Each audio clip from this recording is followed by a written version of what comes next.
William Patterson University Television. As Bruce Buffer says, I can't believe I'm doing this. It's time. Softball season is back. We are so excited for the season to kick off here on the desk. Here to give you a quick preview is Andrew Ballistreri, Anthony Walker, Marc, Brandt, and Mike McElroy. You know, guys, Pioneers coach Jess Jacobson's first season had some ups, had some downs. You know, definitely some things to improve upon, definitely some things to work upon, but a good first season under the coach Jacobson. Marc, I'll start off with you. What does the team need to do to take that next step in the NJAC? You know, I think what they really need to do when they're approaching the play as hitters is take better pitches, learn to, improve that pitch selection. 83 walks, that's third lowest in the NJAC last year, and then 154 strikeouts which is fifth highest. You need to be, looking for those balls outside, looking for those strikes, making sure that you're making contact with those. So selecting your pitches at a better rate is what needs to happen. Yeah, work those walks, getting better counts. Andrew, throw it over to you. I got to go with fixing the errors, man. Errors were a big issue last year. They had 68 last year, which was second most in the NJAC. The left side of the field seemed to struggle at some points. I think they're going to be fixing that problem this year. It hurt them at a lot of crucial points. They were giving up leads. These errors were leading to a lot of runs. But in my opinion, that was the biggest thing that needed to be improved on. I'm very confident they're going to be fixing it, and I'm looking forward to it. Yeah, errors and free bases, as we all know, leads to rallies for the opposition. So if they can cut that down, definitely keep themselves in more games late. Mike? In the spirit of rallies, I think they just need to keep the consistency. They had almost half their games where they only scored 3 runs. They did have games where they popped off, so they definitely have the potential to do that, but they just need to even it out a little bit. Yeah, definitely like to see more balls hit over the fence this season. Definitely potential to do that. A lot of returning players, we all know that. Anthony? Yeah, me and Marc are on the same page here to an extent. I kind of want pitching, but just pitching as a whole. Pioneers are losing Lexi Corio this year. That's a big blow for them. She was really, really good last year. However, they do have Jalen Miller back, who really broke out as a freshman last year. And name them, keep an eye on here, Lindsay Acker. She was really good last year before she went down with an injury. I expect her to bounce back and be a really, really big factor this season. Yeah, definitely going to be 2 names, 2 young arms to be the future of the program, especially on the mound. So definitely something to look out for. But Andrew, we got plenty of graduate students that we gave shine to last year when they were seniors. We got 2 seniors this year that we're going to look to highlight right now. Who are we going to talk about? Gabby Brancaccio, Kylie Ortel. Yeah, I want to highlight Gabby Brancaccio right now. We'll take a look at her career stats here at William Patterson. This is her 3rd season here. Overall, she's a pitcher, outfielder. She had in 15 appearances, 20 innings pitched, an ERA of 5.73 and 7 strikeouts here in her career. She had a very solid tenure, currently listed as pitcher, outfielder, like I said. Very excited to see what coach has in store for her this year. And pitchers, they struggled a little bit last year, especially towards the end. So I'm expecting Gabby to have a big role in the circle, and I'm really hoping to see her in the batter's box a little bit more. Anthony, your thoughts? Yeah, Bally took the words right out of my mouth. Kind of goes back to what I said last question. With the pitching, with the loss of Lexi Corio, Pioneers are going to need pitching to step up. Gabby Brancaccio will be a player that Coach Jacobson, looks upon to really help the Pioneers out. Yeah, like you said, that loss of Lexi Corio, someone like Gabby can really help fill in those shoes with some good pitching performances. Mikey, so we talked about Gabby a little bit, talking about Kylie Ortel. Well, she is handling the hot corner at third base. For a career stat, she's hitting .215, 505 OPS.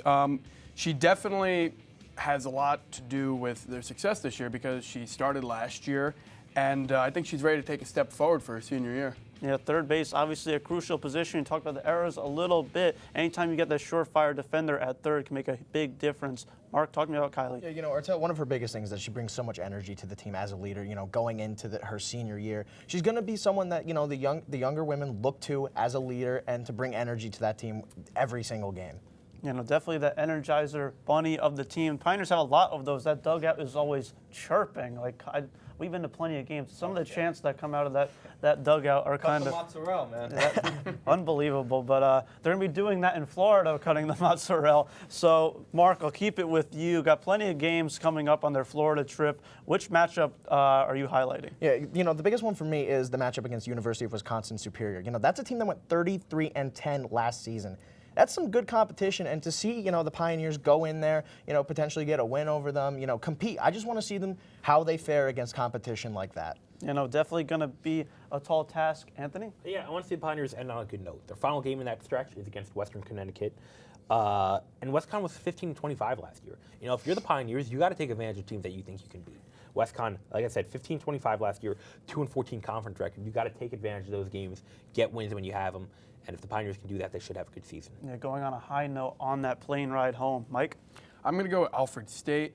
For a team that was below 500 last year, they didn't play terribly, and it's also for Pioneer bragging rights. Both teams are Pioneers, and I'm sure there's going to be tripping out of the dugout both ways. We're hoping our Neers will be the ones rolling in that one. Andrew? I got to go with John Jay College. It's the first game in Florida, and I was in Florida last year, and man, it was cold that first night, but the energy in the dugout was there. John Jay, they play some NJAC opponents. They play Ramapo and NJCU this year. It'd be huge to win your first game in Florida. And the Pioneers, they haven't played since 2009 against John Jay, and they kicked them out 16-1. So we're hoping to see that same result. That would be lovely. It would be great. Now, are you making the trip again to Florida? I will not be making the trip, unfortunately. My bank account will not allow me to be doing that this year. Lakeland Bank, come on. Anthony, William Patterson is heading to Hoboken tomorrow to face Stevens to open up their season. What do you see from this matchup? Yeah, we're going to take a look at the numbers right here. Stevens, a little bit of a hot streak for them on their past 2 games. They started out 0-2. They are now 2-2. They won 9-1 in both games of their doubleheader. We look at their 2022 record. Stevens 19-19, Pioneers 16-21. OPS, Pioneers have a 732 OPS. ERA is a little bit higher at 3.55. WHIP is basically the same. And then errors, Stevens, a very clean defensive team. So if you're the Pioneers, you got to take advantage of what comes your way. Because Stevens, they're not going to make a lot of mistakes. So you got to take advantage of your hits. You got to take advantage of good pitches to hit. You got to take advantage pitching-wise. You cannot make a lot of errors. You cannot give this team extra outs. One team that I'll look for, Meg Halloran, still 25 of 26 bases last season. You got to keep Stevens off the base pass if you want to win this game. The Kylie Cannon can hopefully do that. I like to call her that last year. The dugout seemed to like that when I did that. So I was a little bit proud. But Mike, I'll throw it over to you. Well, they're going to want to get out early to a lead. Hoboken's a pretty fun place. Hopefully it's a fun place for the Pioneers to get a win. If they could get out early, it takes a little pressure off for the first time. So, that starts a season easier, That graphic showed the WHIP and the ERA were almost identical. So those errors that we talked about, Definitely the pitching costly. especially, probably be low scoring a game anytime you get that first game of the season. Bats can often be rusty. Pitching and defense will be key. Mark? Hey, something that stood out to me on that stat sheet was the ERAs for both teams, both sub-4. So looking forward to seeing some decent pitching there from both teams. The pitching will be fun to see. I can't wait to see who gets the first start in that one. Andrew? Yeah, like you mentioned before, Stevens, they struggled against Stevens a little bit last year. Errors is what really killed them in that first game. And then in the second game, the Pioneers, they had a lead early in the game, and they just blew it as the game went on. But I'm expecting them to play them a lot closer this year. Everybody has more experience, and season's here, man. I'm excited. The season here, it's very exciting. Hope they can make a deep run in the NJAC. How awesome it would be if the baseball team and the softball team made deep runs in those tournaments. But as we start off the softball season, we're finishing up the men's basketball season. Stick with us. Got a lot of familiar faces here on the desk to break down everything in Coach Chapman's team here on WPTV.